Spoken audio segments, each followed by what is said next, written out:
ఇంటిని పెంచుకుంటున్నాం అన్నప్పుడు తీసుకోవాల్సిన జాగ్రత్తలు ఏంటి? అలాగే మనం ఇంటిని ఎటువైపు పెంచుకుంటే మంచిదంటారు? ఒక ఇండిపెండెంట్ హౌస్ అయినప్పుడు దాన్ని పెంచుకోవటానికి తీసుకోవాల్సిన జాగ్రత్తలు కొన్ని ఉంటాయి. అదే అపార్ట్మెంట్స్ సిస్టమ్స్‌లో పెంచుకోవాల్సిన జాగ్రత్తలు వేరే ఉంటాయి.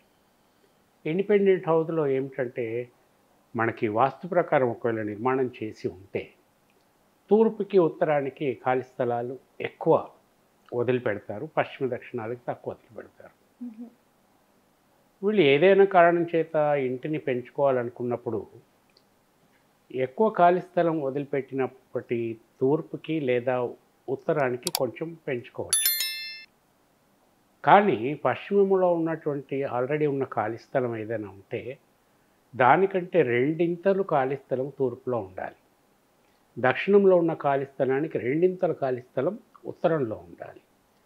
ఈ రేషియోస్ మెయింటైన్ చేస్తూ ఇంటిని పెంచుకోవచ్చు. అంత ఖాళీ స్థలం లేనప్పుడు పెంచుకోకూడదు.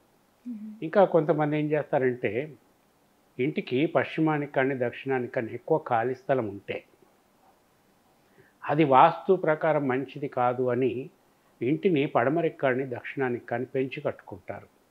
దీనివల్ల అనేక రకాల సమస్యలొస్తాయి.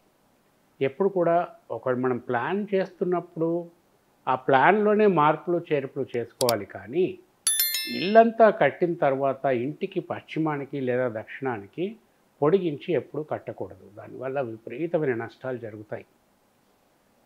ఆ ఖాళీ స్థలాన్ని ఎట్లా సవరించుకోవాలి అంటే, మనకి పశ్చిమం ఉన్న కాంపౌండ్ వాల్ పై నుండి కానీ, దక్షిణంలో ఉన్న కాంపౌండ్ వాల్ నుంచి కానీ, అంటే ఎటు పక్కన మనకి ఎక్కువ ఖాళీ స్థలం ఉంటుందో, పశ్చిమానికి ఖాళీ స్థలం ఎక్కువ ఉంటే పశ్చిమం కాంపౌండ్ వాల్, దక్షిణానికి ఖాళీ స్థలం ఎక్కువ ఉంటే దక్షిణం కాంపౌండ్ వాల్ పైనుండి మనం ఈ ఉత్తరానికి వాలుగా లేకపోతే తూర్పుకి వాలుగా రేకులేసుకొని మామూలుగా షెడ్స్ లాగా కట్టుకోవచ్చు.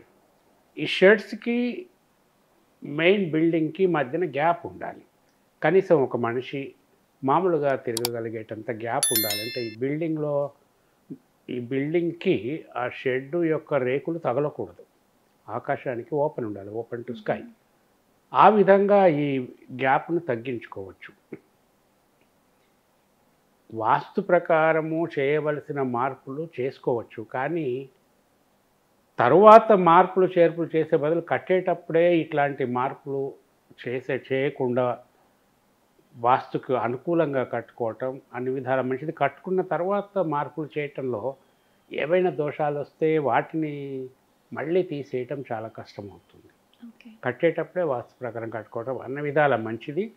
ఒకసారి కట్టిన ఇంటిని ఎటువైపు కూడా పొడిగించకుండా ఉండటం మంచిది.